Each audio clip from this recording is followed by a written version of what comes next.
Us, the company that's bent the knee to China. We want to know who you are, because our bosses in Shanghai are upset. Blitzchung said, "Liberate Hong Kong, revolution of our age," and the two casters who ducked down towards the end of the video, from what I've also gathered, were in on it. They weren't just innocent bystanders. They wanted him to say it. And I guess they pretended like, oh my god, I can't believe he just said that about China, oh no. Hong Kong is in the midst of protest against an oppressive Chinese government. The protest started as a demonstration against the Fugitive Offenders Amendment Bill, which would allow for people to be extradited to certain countries with which Hong Kong does not have an extradition agreement, chiefly Taiwan and mainland China, to face trial in those countries.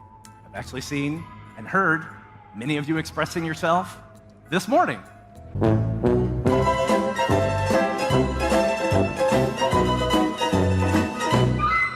A fair amount of people, okay, the vast, overwhelming majority of people have enjoyed wrecking Blizzard for its recent bending the knee to China. Well, allegedly. Whatever you want to call it. Here, let me do a recap on what happened. Me no Reiki China. Taiwan #1.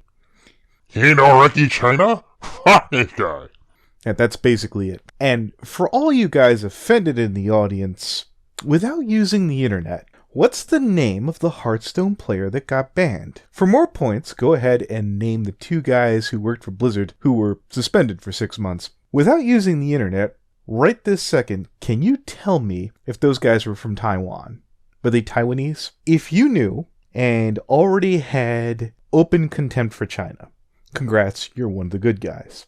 So, long story short, Anonymous Player 3621 and Anonymous Sweet and Low, those being the two broadcasters, had their year-long suspension knocked down to 6 months, and they gave some guy his prize money back. To be honest with you, that was the only thing I cared about. I felt the guy who won the prize money should have got it, because imagining a tightwad company like Blizzard coming up with a BS reason for not paying out something that a competitor won makes my blood boil. And to be fair, hearing about stock prices plummeting and hearing how a bipartisan letter from the US government chastised Blizzard, that certainly sounds amazing. But I'm going to be honest with you. As fun as that is, I wish we as a nation could come together over more than just video games. More specifically, one specifically video game company. And ideally, I feel our politicians had better things to do with their time than bitch at Blizzard. Like maybe bitching at YouTube. But hey, fun is fun. Blah blah, I get it. Then you slayed the Jabberwocky and went on to save Narnia. The end.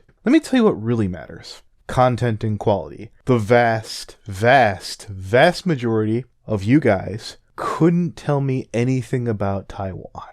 Its people, its history, its culture, and what makes Taiwan Taiwan, because you don't care. Yeah, me neither. China has been oppressing smaller nations or pseudo-nations like Tibet. And let me be clear when I say pseudo. I'm sure that someone in the comments will correct me whether Taiwan or Tibet is or isn't a nation. Me saying pseudo isn't just sucking off China. I'm just going for it on expediency. But me looking further would imply that I care. I really don't. And let's be honest, you guys don't either.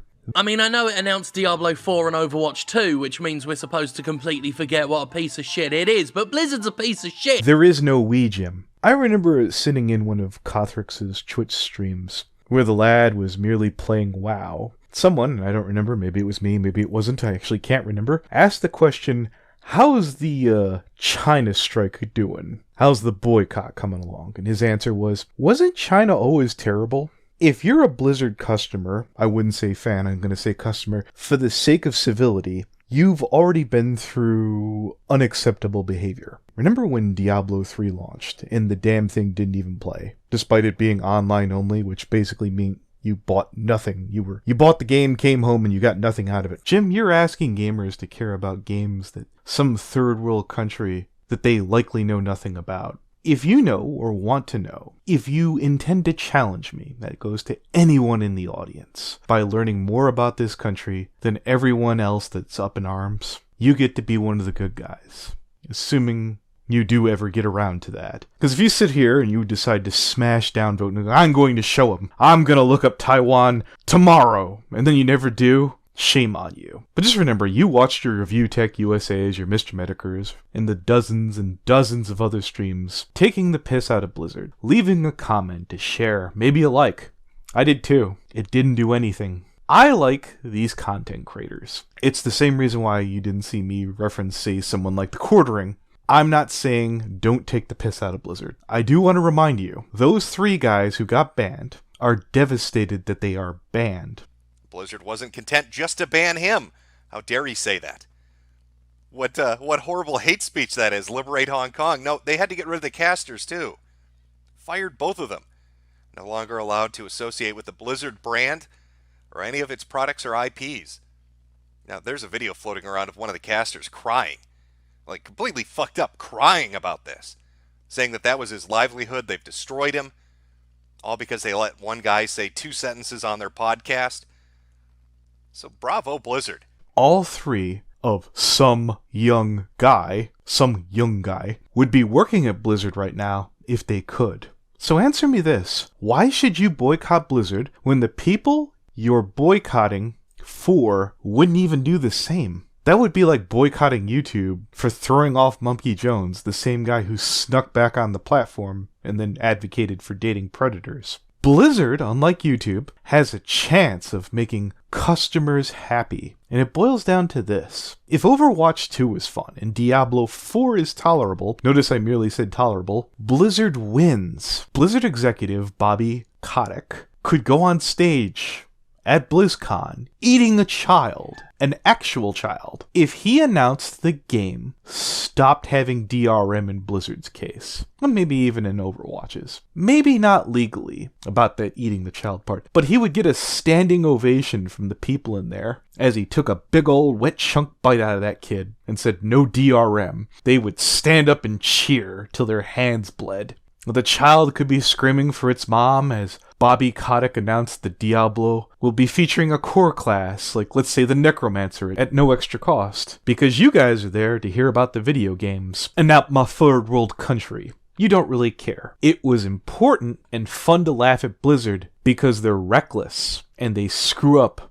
And as a customer, if you're a Blizzard customer, not a fan, you've had to deal with their bullcrap. It was nice to take them to the woodshed. But if they spat out a couple of games that you could stomach, that didn't drive you up the wall, that you didn't have to bitch about for weeks, months, and even years, you wouldn't have cared about Taiwan. All those videos, whether they've been from a Mr. Metokur, or a Rich from Review Tech, or Jimsterling, if those games would have knocked it out of the park, you wouldn't give a crap. If Nintendo did that, you wouldn't have cared because those fans are mostly happy with the products that they make. Not entirely, but you know what I mean. Now, BlizzCon has wrapped up, and a bunch of people applauded like good consumers, and games media focused less on the controversies and more on the announcements, and Blizzard essentially behaved as if it got away with its grotesque fuckery. If the games are good, Jim, it will. I recall there's a YouTuber who goes by the name of Digibro suggested that if Maddox started to put out good content, his online career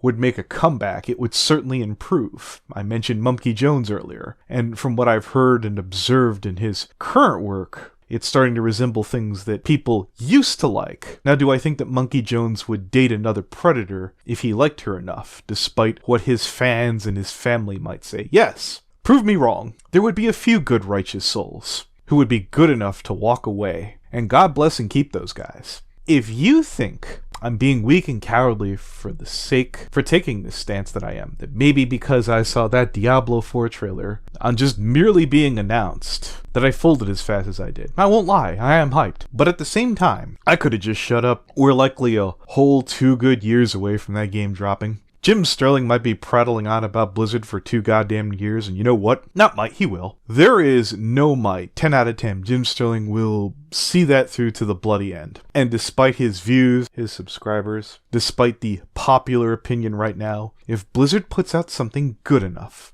especially with how terrible games are right now, all will be forgiven. But that's the good news. If the game is in fact shit, there will be those who will sell their principles for less than nothing. There are people out there who are still playing, say, Fallout 76. There are people out there who paid $100 more for that game, throwing more than what the core game cost at launch to polish a turd. If there were people that were that stupid, that moronic, yes, no matter what, Diablo 4 will sell. Same for Overwatch. My message to fans is this: resist the urge to check it out for yourself. If you hear from another source, a source that you trust, that it's shit, consider hearing it out. I know we all subscribe to, well, I'm an individual, and no one can tell me what to think. I, myself, wasn't going to let any person tell me that Batman vs. Superman was terrible. If I knew what I knew now, I would have paid not to have gone to see it. We can't keep supporting terrible content. Going in spoiler-free with a bold,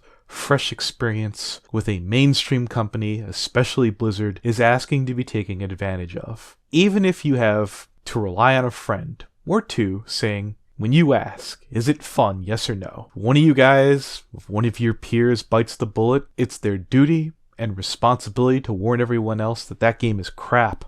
Will I forgive Blizzard if they can make a good game? I'll buy the damn thing. Forgiveness can't keep the lights on. Thank you. Fuck you. Bye. Before we go, let's not move on just yet. I just want to be 100% clear. If you're pissed about Wang Chung over here, do something about it. And no, that doesn't mean bitching at the people playing Blizzard games. Go look up that esports competitor. If you really care, if there's a way to donate and show your support, do so. Has anyone looked in to see if there's some kind of charity or financial aid in support of Taiwan? Or was everyone else just busy bitching and trolling Blizzard? I was. But I'm a troll. I'm a jerk. I'm owning this. I'm only doing this because Blizzard has fucked me in the past as a customer, and I owe them one. For me, I'm not one out here virtual signaling like the rest of you snowflakes. This is petty, sweet, delicious revenge, and I'm going to be honest and own it. See you next time.